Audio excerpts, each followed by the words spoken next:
కోరుతా ఉన్నాను. ఖచ్చితంగా నేను మాట్లాడింది ప్రతిదీ టీవీలో చూపియాలా, రేపు మీడియాలో కవర్ చేయాలి. ఎందుకంటే ఇది తెలంగాణలో ఉన్న ప్రతి పౌరునికి తెలవాలి. అదేవిధంగా భారతదేశంలో ఉన్న ప్రతి పౌరునికి కూడా ఇవాళ తెలవాలి. కాబట్టి దయచేసి మీ అందరు కూడా ఖచ్చితంగా చూపించాలని మీ అందరు కూడా కోరుతా ఉన్నాను. ఇవాళ వైస్ ప్రెసిడెంట్ ఎలక్షన్ అనేది మన భారతదేశంలో వైస్ ప్రెసిడెంట్ ఎలక్షన్ అనేది మొన్న జరిగింది. చాలా విచిత్రంగా మరొక్కసారి రేవంత్ రెడ్డి గారు అడ్డంగా మరొక్కసారి తెలంగాణ ఎంపీల ఓట్లు అమ్ముకున్నది అడ్డంగా మరొక్కసారి దొరికిపోయిండు. ఇలా ఓటు నోట్లో ఏ విధంగా అయితే అడ్డంగా రేవంత్ రెడ్డి గారు దొరికినరో అదేవిధంగా ఇవాళ ఈ వైస్ ప్రెసిడెంట్ ఎలక్షన్లో కూడా ఓట్లు కాంగ్రెస్ పార్టీ ఎంపీ ఓట్లన్నీ కూడా బీజేపీ పార్టీకి అమ్ముకుంటూ అడ్డంగా దొరికిపోయిండు. నేను ఉట్టి గాలికి మాట్లాడతలేను, మీకు ప్రూఫ్స్తో సహా ఇప్పుడు మీకు చూపిస్తా. ఒక్కసారి మీ అందరు కూడా చూడొచ్చు. ఇలా ఇది జైరామ్ రమేష్ గారు ట్వీట్ చేసిండ్రు. ఏమని ట్వీట్ చేసిండ్రు? మా ఇండియా వాళ్ళకి సుదర్శన్ రెడ్డి గారికి ఇలా జైరామ్ రమేష్ గారు ట్వీట్ ఏమని చేసిండ్రు? సుదర్శన్ రెడ్డి గారికి 315 ఓట్లు పడ్డాయి. ఇది ఆపోజిషన్ పార్టీస్ 100%గా వచ్చి ఓట్లు వేసిర్రు. ఇది 315 ఓట్లని స్వయంగా జైరామ్ రమేష్ గారే ట్వీట్ చేసిండ్రు. నేను చెప్పింది ఏం కాదు, ఇది జైరామ్ రమేష్ గారు ట్వీట్ చేసిర్రు.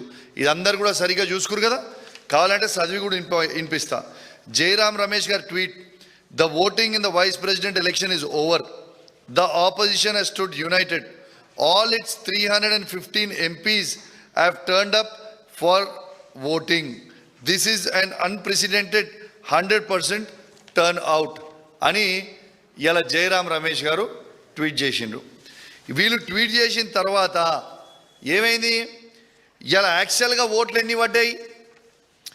జైరామ్ రమేష్ గారేమో 315 ఓట్లు పడ్డాయని చెప్తాడు. కానీ ఎలక్షన్ కమిషన్ ఎంత డిక్లేర్ చేస్తుంది? సుదర్శన్ రెడ్డి గారికి పడ్డ ఓట్లు కేవలం 300 ఓట్లని మాత్రమే ఇది ఎలక్షన్ కమిషన్ డిక్లేర్ చేస్తుంది. ఇది చూడొచ్చు మీరు. ఇడిదికేమో జైరామ్ రమేష్ గారు ట్వీట్ ఉంది, 315 ఓట్లు. ఇడిదిక్కు మన ఆన్లైన్ వాళ్ళ ఎలక్షన్ కమిషన్ డిక్లేర్ చేసింది 300 ఓట్లు మాత్రమే పడ్డాయి.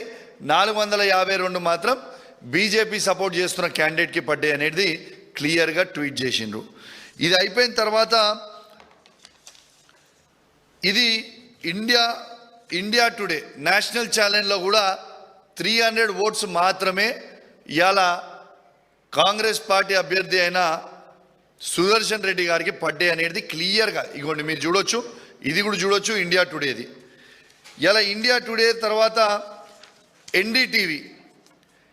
ఎన్డీటీవీలో కూడా ఆన్లైన్లో వాళ్ళు వేసింది కేవలం 300 ఓట్స్ మాత్రమే కాంగ్రెస్ క్యాండిడేట్కి దొరికిన ఓట్లు పడ్డాయి అనేది క్లియర్గా దీంట్లో మీరు చూడొచ్చు. ఇవాళ నేను అనేది ఏంటంటే, ఇలా జైరామ్ రమేష్ గారేమో 315 ఓట్లు పడ్డాయని చెప్తాడు. మరి 300 ఓట్లే ఎట్లా పడ్డాయి అంటే 15 ఓట్లు ఎటుపోయినాయి అంటే ఈ 15 ఓట్లల్లో 8 తెలంగాణ కాంగ్రెస్ పార్టీ ఎంపీ ఓట్లన్నీ కూడా బీజేపీ క్యాండిడేట్కి ఇలా ఓట్లు వేసిండు అనేది స్పష్టంగా అర్థమవుతుంది. ఎందుకు చెప్తున్నా అంటే అంత స్పష్టంగా మీరు చూడవచ్చు. ఓటింగ్ అయిపోయిన తర్వాత ఇప్పుడు మీకు చూపిస్తా.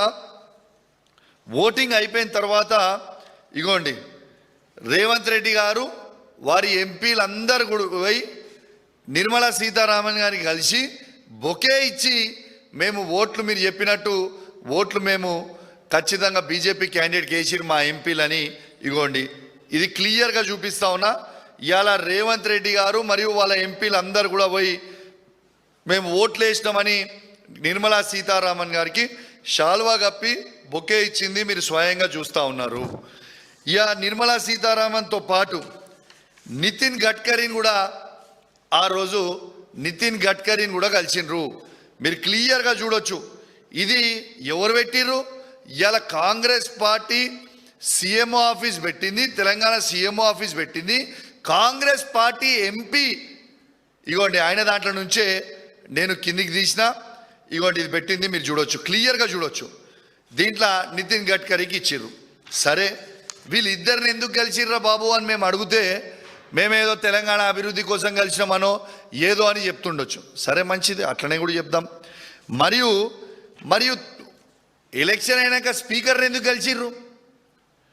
ఇగోటి స్పీకర్ని కూడా కలిసి మొత్తం ఎంపీలు మనోళ్ళందరూ కూడా స్పీకర్ని కలిసి ఇవాళ వాళ్ళ కృతజ్ఞతలు చెప్తా ఉన్నారు, శాల్వాలు కప్పి బొకేలు ఇచ్చి మాట్లాడుతూ ఉన్నారు. ఇది స్వయంగా చూడొచ్చు. దీన్ని బట్టే మీరు అర్థం చేసుకోవచ్చు దీనికంటే పెద్ద ఎవిడెన్స్ ఏమి కావాలా.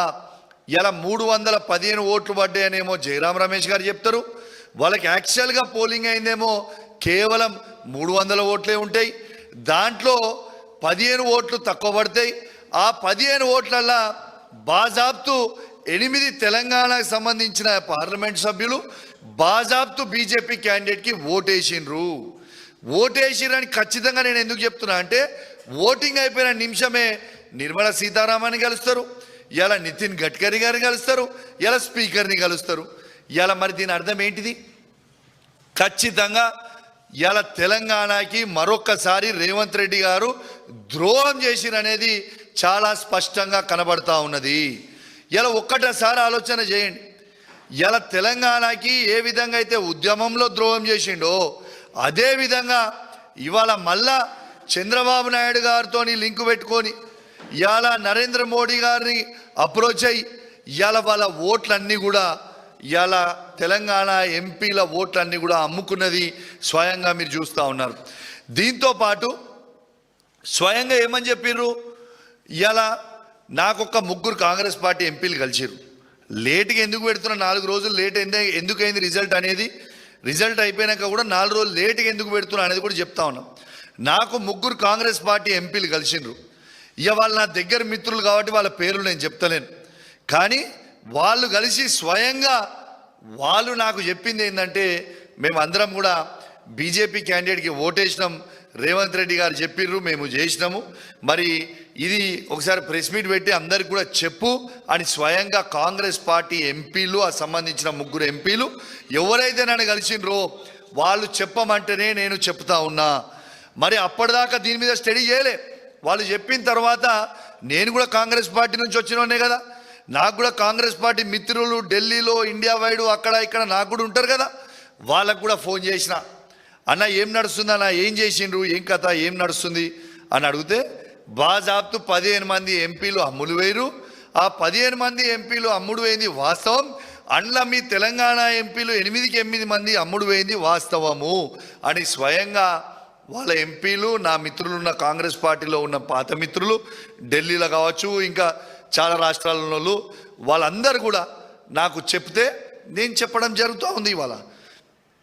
ఇవాళ రాహుల్ గాంధీ గారేమో ఓట్ చోరీ గురించి మాట్లాడుతూ ఉన్నాడు. ఇలా ఓట్ చోరీ అవుతుంది ఎక్కడ? స్వయంగా తెలంగాణలోని కాంగ్రెస్ పార్టీ ముఖ్యమంత్రే ఓట్ చోరీ చేసుకొని బీజేపీ పార్టీకి వేస్తుంటే నిజంగా దీని గురించి ఏడవాలా నవ్వాలా నాకు అర్థమవుతలేదు. ఇలా రేవంత్ రెడ్డి గారు మీరు స్వయంగా ఇలా ఈ ఘనత అనేది రేవంత్ రెడ్డి గారికే తగ్గుతుంది. ఎందుకంటే ఇలా రేవంత్ రెడ్డి గారు స్వయంగా సుప్రీంకోర్టు జడ్జి, మాజీ జడ్జి అయిన సుదర్శన్ రెడ్డి గారిని మోసం ఎట్లా చేయబుద్ధి అయిందయా నీకు అని నేను అడుగుతా ఉన్నాను. ఎందుకు మోసం చేసినావు అని నేను అడుగుతా ఉన్నాను. ఇలా తెలంగాణ బిడ్డ అయిన సుదర్శన్ రెడ్డి గారికి నీకు ఎట్లా మోసం చేయబుద్ధి అయింది? ఎప్పుడు కూడా నీ గురుదక్షిణ చంద్రబాబు నాయుడు గారికి, నరేంద్ర మోడీ గారికి ఇస్తూనే ఉంటావా? ఎందుకు అమ్మి ఓట్లన్నీ తెలంగాణ అన్నీ కూడా తీసి బీజేపీ పార్టీకి ఎందుకు వేసిండు? యావత్ తెలంగాణ సమాజానికి నువ్వు జవాబు చెప్పాలి. సుదర్శన్ రెడ్డి సార్, మీరంటే మాకు చాలా గౌరవం. కానీ మీ వెన్నుపోటు మిమ్మల్ని ముందలు పంపించిర్రు, వెన్నుపోటు పొడిచిర్రు. ఇవాళ ఆయన ఏం చెప్తుండు బయట రేవంత్ రెడ్డి గారు? రాహుల్ గాంధీ గారు చెప్పిర్రు, నేను క్యాండిడేట్ పెట్టిన, మోడీ గారు చెప్పిర్రు నేను ఓట్లు వేసిన అని చెప్తా ఉన్నాడు. ఇది వాస్తవం కాదా? నేను చెప్పింది ఏదైనా అబద్ధం ఉందా? మరి నిజంగా లేకపోతే ఎలక్షన్లు అవుతుంటే ఎలక్షన్ సమయంలో ఎలక్షన్ అయిపోయాక మీరు బీజేపీ పార్టీ మంత్రులను కలవాల్సిన అవసరం ఏమొచ్చింది? బీజేపీ పార్టీకి సంబంధించిన మంత్రులని ఎందుకు కలిసిండ్రు? దీనికి జవాబు చెప్పండి. బాజాబ్తు తెలంగాణ ద్రోహి రేవంత్ రెడ్డి గారు మరొక్కసారి తెలంగాణని మోసం చేసిన అనేది స్పష్టంగా కనబడతా ఉంది. ఇలా రేవంత్ రెడ్డి గారికి అలవాటు అయిపోయింది, ఆయనకు అమ్ముకోవడం అలవాటు కదా. ఇలా గ్రూప్ 1 పోస్టులని మొన్న మా ఆర్ఎస్ ప్రవీణ్ గారు చెప్పినట్టు 1700 కోట్ల రూపాయల స్కామ్ చేసిర్రు, అదే అమ్ముకున్నాడు. నిన్నగాక మొన్న స్వయంగా చూసిర్రు మిరియాల కూడా ఎమ్మెల్యే గారు, వాళ్ళేమో యూరియా బస్తాల లోడ్ లారీలు అమ్ముకుంటున్నారు. ఇవాళేమో స్వయంగా వైస్ ప్రెసిడెంట్కి సంబంధించిన ఓట్లు, ఎంపీ ఓట్లు ఇవాళ మళ్ళా అవి కూడా అమ్ముకున్నారు. ఇలా అన్నీ అమ్ముకున్నాడే ఈ రాష్ట్రంలో. ఇది వాస్తవమా కాదా ఒక్కసారి ఆలోచన చేయండి. ఇంకొకటి కూడా తెలంగాణ ప్రజలు ఆలోచన చేయాలి. ఇలా రేవంత్ రెడ్డి గారు నరేంద్ర మోడీ గారితో ఎట్లా వివరిస్తున్నాడో స్వయంగా చెప్తా మీకు. ఇలా ఇంకోటి చెప్పిన, ఇలా రాహుల్ గాంధీ గారేమో స్వయంగా ట్వీట్ చేస్తారు. ఏమని ట్వీట్ చేస్తారు? ఈడీ, సిబిఐ, ఐటీ అనేది ఇవేమో కేవలం బీజేపీ సంస్థల్లా ఉన్నాయి తప్పితే ఇవి కాదు అంటాడు. ఈయనేమో కాళేశ్వరం ఎంక్వైరీ అని చెప్పి సిబిఐ ఎంక్వైరీకి వేస్తాడు. మరి ఇది రాహుల్ గాంధీ గారేమో సిబిఐ అనేది బీజేపీ సంస్థ అని అంటున్నాడు. మరి నువ్వు ఎవరితో చర్చ చేసుకొని సిబిఐ ఎంక్వైరీ చేయించినావు? మంచిది, అదొక్కటి అడ్డంగా దొరికినావు. మళ్ళీ అక్కడ కూడా అది అయిపోయిన తర్వాత రేవంత్ రెడ్డి గారు కాళేశ్వరం మీద సిబిఐ ఎంక్వైరీ చేసేటప్పుడు పాపము ఏ ఒక్క మంత్రికి వాళ్ళ క్యాబినెట్లో సిబిఐ ఎంక్వైరీ చేస్తుండని ఎవరికి కూడా తెలియదు. అందరు కూడా సిట్ వేస్తుండో ఏసీబీ వేస్తుండో అనుకున్నారు. కానీ మంత్రులే ఆశ్చర్యపోయినరు.